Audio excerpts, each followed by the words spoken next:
What's up, guys? Welcome back to the channel. Here we are with another reaction. In this one we have how India is buying Israel's largest companies. Now before we can dive into this video, if you happen to enjoy, please don't forget to smash that subscribe button, give the video a thumbs up, and let's dive right in.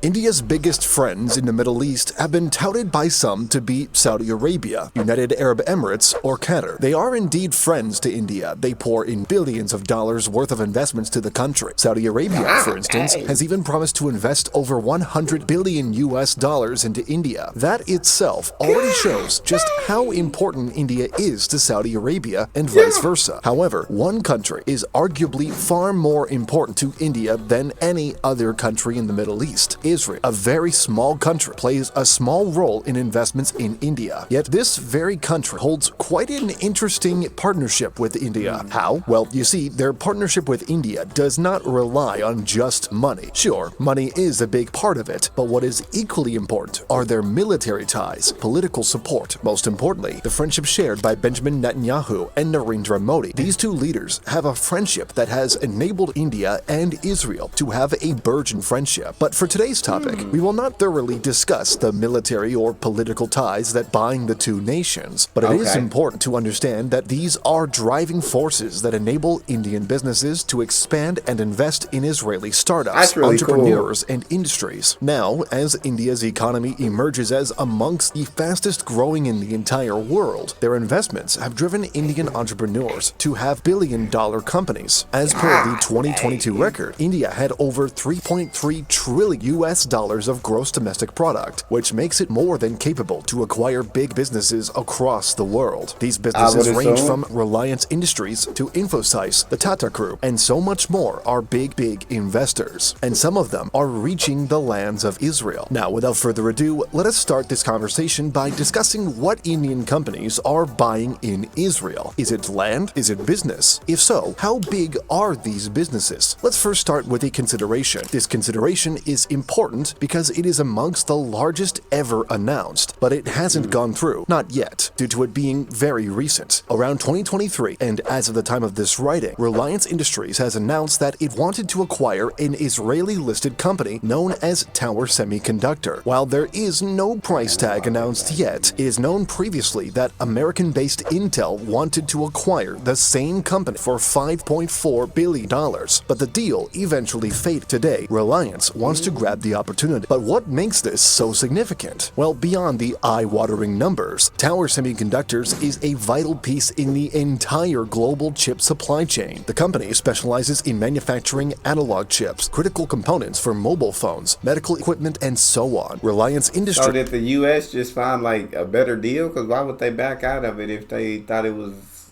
this important that they were willing to spend $4 billion to acquire it? I assume you'd have had to have found a better deal. Would be the only reason for backing out of this. But dang.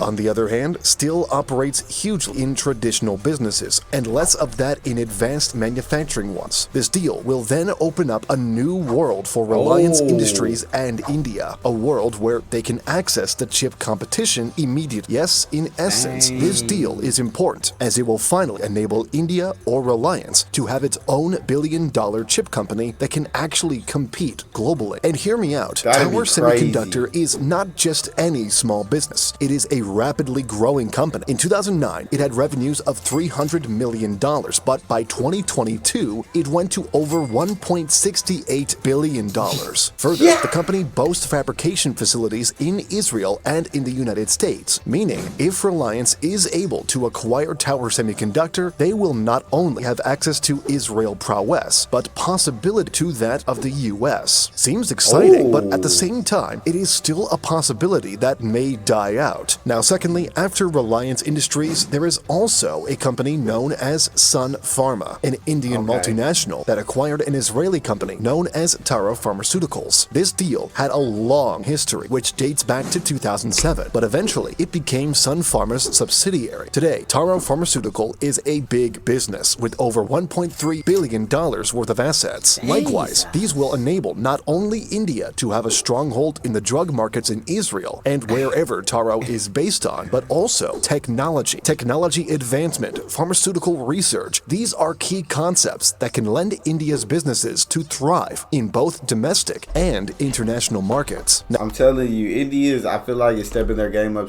in so many different areas. They're making the right investment in so many different areas to be able to put themselves in the market to compete like with the rest of the world in these areas, and being able to do so, they're continuing to grow their economy. They're continuing to create more jobs. They're continuing to just progress, to continue to innovate, and acquiring a lot of these companies. And I've got to watch like the Tata Group and how much different kind of companies that they have, and I find that really amazing. Reliance Industries as well. I got to see a video on them. So for them to keep acquiring these companies or buying these companies out and giving them access to different things like technology advancements, pharmaceutical research, get India's hands in more different pots. I mean, it's just absolutely incredible. Absolutely incredible. Now, there are also acquisitions about ports. Adani Port, led by a consortium to buy Haifa Port, also known as Israel's largest port. This acquisition totaled about $1.15 billion. Haifa Port, located up north of the country, handled over 56% of the country's cargo volume in 2021, which can immediately put this up as a key vital investment. Access to Israel's largest port, handling more than half of the country's cargo volume, is no small deal. This will open access to more investments pouring over from India to Israel. Knowing that they own the country's largest port, one of the country's largest pharmaceutical companies, and possibly the country's leading semiconductor company, what else is more out there? Now, if you've been keeping up, you can already see a trend. Indian companies are acquiring some of the largest companies in Israel, and these are not just the sole acquisitions out there. That should immediately set in stone just how important Israel has become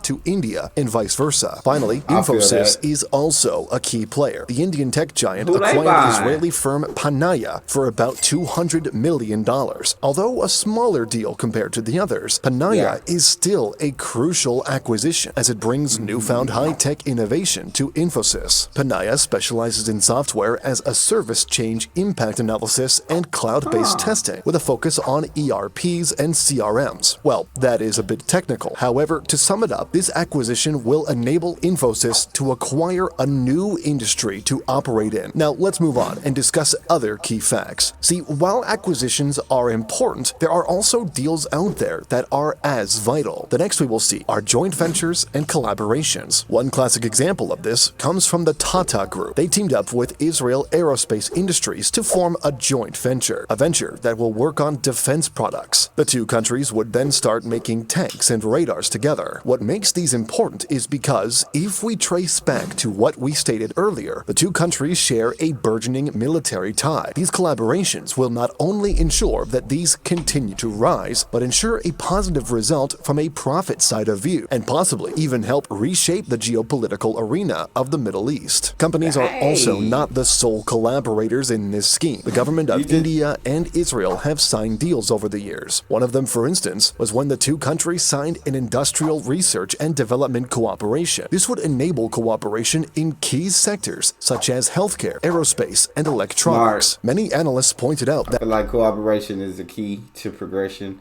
is the key to going far. But at this point, I'm starting to feel like India just want to buy Israel. We want to go ahead and just buy the country. At this point, I'm starting to feel like they want to go ahead and buy the country. No, but I think it's so cool, the partnership between these two countries, how vital they are to each other, and how much importance India sees in Israel and some of the companies that they have, that they would want to acquire that to help progress India, but also have that business in Israel and keep that partnership between the two is really amazing.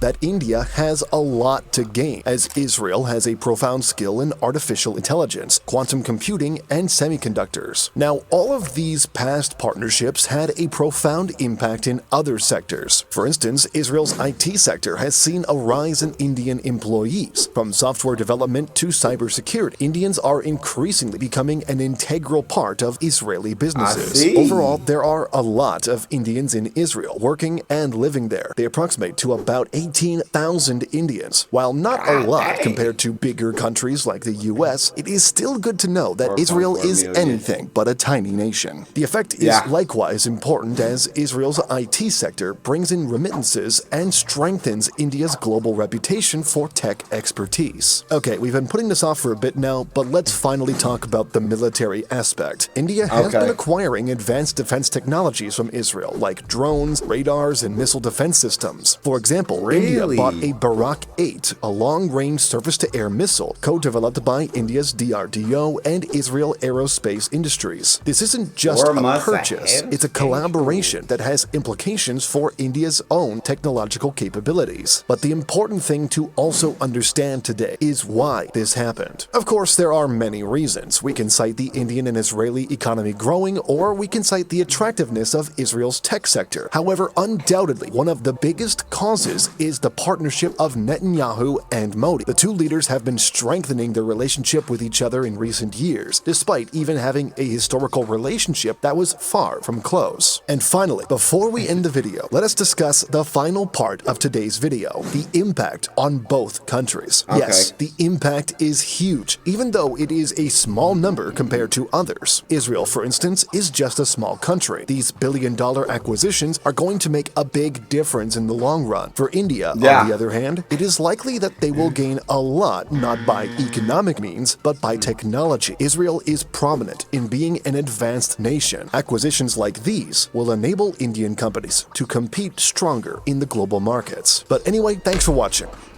Which will then help the economy. It seems like India, like I said, India and Israel have a great relationship between the two countries. And then they're talking about India, the workforce kind of in Israel, seeing more Indians grow in that workforce. And these ties between the two countries is just very strong, not only during the companies, but the military ties as well. They've had each other's backs when both countries needed someone to have their back. They've traded weaponry. They got each other's back. They're very important and vital to one another. But let me know what you guys think about this video. Very interested to hear your comments. That's all we have.